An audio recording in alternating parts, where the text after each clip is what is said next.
Alrighty guys, welcome back to another episode. Sorry it's a bit long between episodes here. Been dealing with some other stuff at the moment. But yeah, here's the other episode.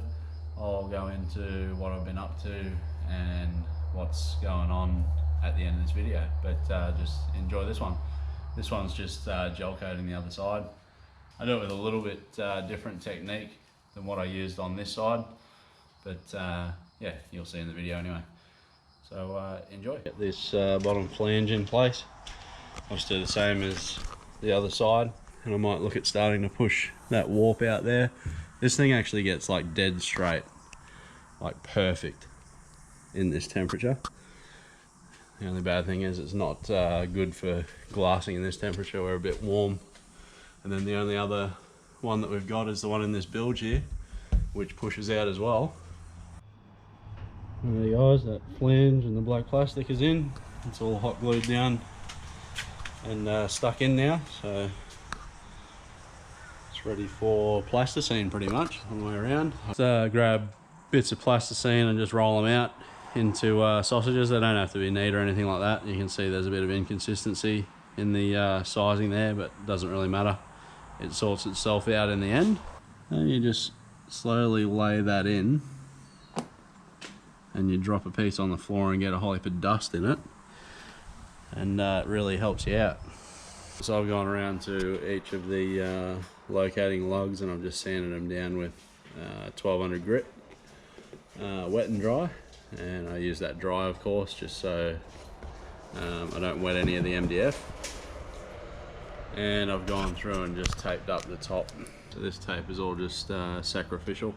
It's just packing tape, and I'll put that across the top of the flange all the way along. That's just so I don't get any glass down in that that weave there, because it's going to bind the two halves together. So now that's going to reduce that risk. Alrighty guys, that's all waxed up now. I've done 2 layers of wax on the vinyl, 1 layer on the melamine surface, and there's 5 on that on the top flange there. So fingers crossed that'll be good. I'm not sure if the camera is getting it, but you can kind of see the defects a bit better when it's nice and shiny once it's been waxed. So you can see the light hitting the mold at different angles here on that join.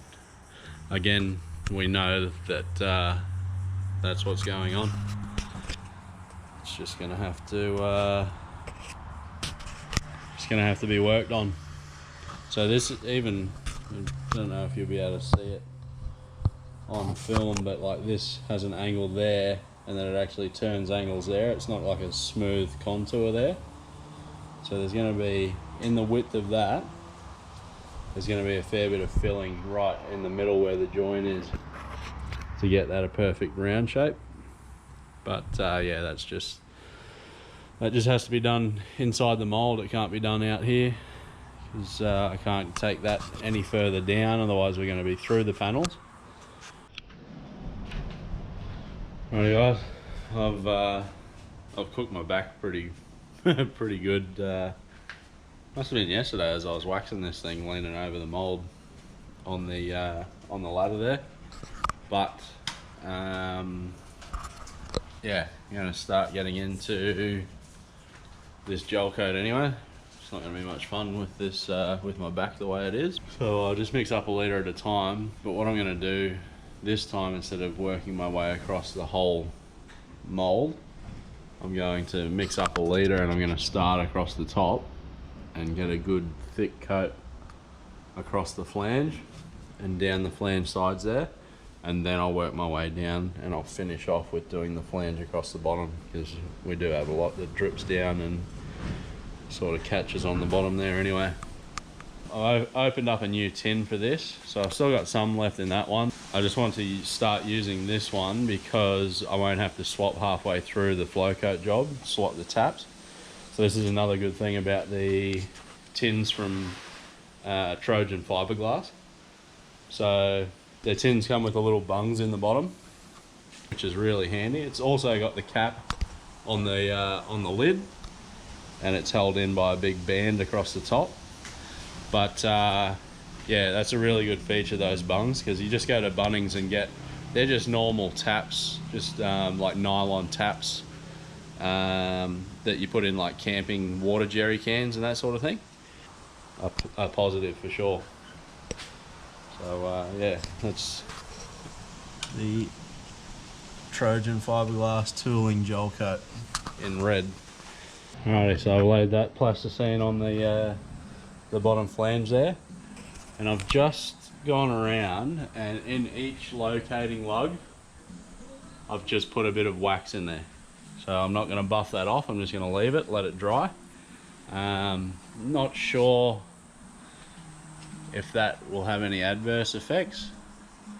I'm pretty sure it'll be fine. I've seen videos where people have used wax as like bog to fill in cracks while they lay up their gel coat, so I don't think it's going to mess with the gel coat.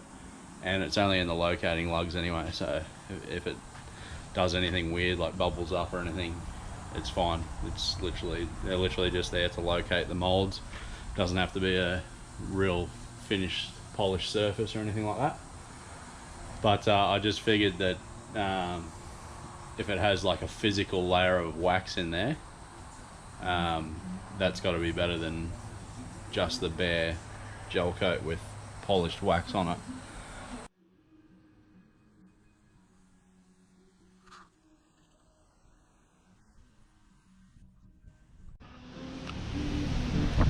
Alrighty guys, I'm nearly halfway through here, so we got a bit of wind coming through. I did start applying it with the roller up the top, and it sort of came out a bit too thin. So I tried a new technique and just brushing the whole thing on, and I think it's working a bit better. Just looking now, I got a bit of a scratch there that I got to fill in, but yeah, the problem is if I go through, it sort of leaves bumps if I don't level it out in time. So this was my first run that I did, and I sort of went to mix some more without spreading it out, but I'm getting it flatter as I go on now. Alright guys, I'm gonna break. Got one last section to do there, and then I'll do the bilge again. I should be able to do the bilge in one mix as well. It's not all that big of a section. And yeah, my back is killing me now. It's I probably should have waited until my back was good before I did this, because I still have to finish laying up this gel coat and glass it all, put a layer of 300 over the top of it. So yeah, it's not going to be fun. So this is one of the dramas that we have with the vinyl strips over the top. You remember in the test pieces it bunched up in little bits. So I think I've probably gone too heavy with the flow coat here, and you can see all this vinyl lifting here. So no, that's not a lift. That's just a big blob of resin. But yeah, we got that section there and this section here lifting up. But again, not too worried. The only bad thing about that is getting the glass down level, but I'll just have to chip it out with a brush or something like that. But just remembering that we were going to fill and sand all of those joins anyway, so this needed a fair bit of filling work. Remember how it was all wavy? So that really doesn't bother me too much at all. All in all, I think painting this on with the brush is definitely beating the roller on the other side. I think we're going to end up with a better job on this side, and yeah, it's just a lot less stress. I feel a bit, well, besides my back, I feel a lot better about this side than the other side, which is good because I had barely any room to work with.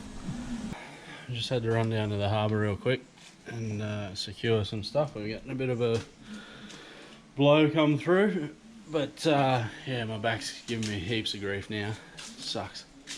And it kind of sucks that it took me away from this. Going down there, I was away for about an hour and a half or so, and before I went down I didn't have enough time to actually finish the gel coating. So I've still got a little patch here, and then I'll just go around all the flanges one more time and then just do little touch-ups where I can find any missing bits, any scratches or anything like that.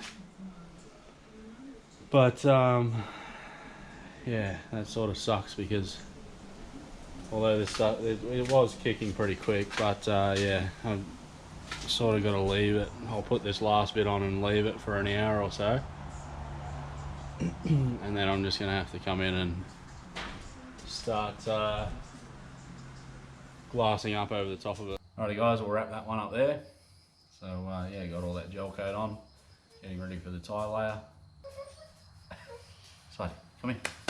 For what's going on lately, it's probably for most of you guys too, what's going on with the rest of the world with this coronavirus. It's having effects on everything, business and yeah, even projects like this. So as you guys know, I drive a whaleboat, or own a whaleboat with my family here in Hervey Bay, and yeah, it's a tourist-based business, and our borders are shut for now, and we don't know when that's going to open up. So I think I've said in a previous episode that I started running out of money for this project so far and had to get back to work, and I was relying pretty much on next whale season to give this thing another kick in the guts. But yeah, that's going to be a bit of a drama now because we're not sure how that's actually all going to play out. So I sort of got to save the pennies and watch what I'm doing. So that sort of means it's going to restrict me with this thing. So in the meantime, I have actually, it turns out Dreams are still free and YouTube's free. So I've actually fallen in love with another style of boat as well, a little proa.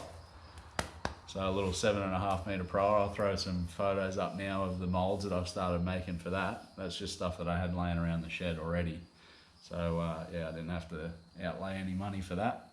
But that's another project that that I'll be working on, a little bit smaller than this thing, so at least I can keep ticking along on that without so much investment into it.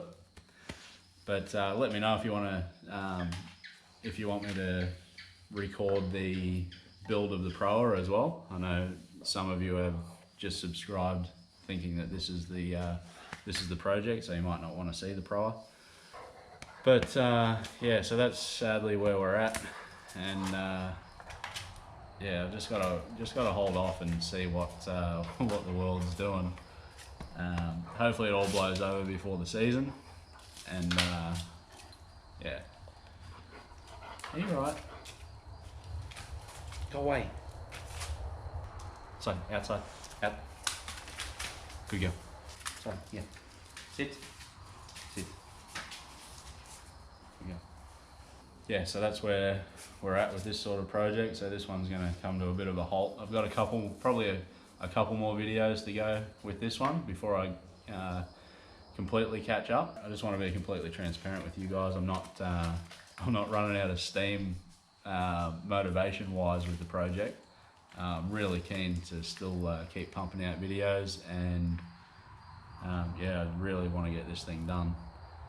But yeah, I think it's a message going all the way around the world really that things are sort of being put on hold. So we'll have to see what awaits. But hopefully all you guys are still healthy and haven't caught this thing. By the sounds of it, it's a pretty mild thing for fit and healthy people. But yeah, it just sucks that it's getting to the older people. So we've got to do our thing to keep it away from them. But anyway, guys, we'll leave it at that. And yeah, probably 2 more episodes, and that'll be it for a bit until I can figure out what's going on. So hopefully I can find some small things to keep plugging along with this thing, and I've got the proa as well. So let me know down in the comments if you want to see that side of the build as well. I'll put some photos up of the type of boat that I'm talking about for those of you that don't know. And yeah, we'll leave it at that, guys. Thanks for watching.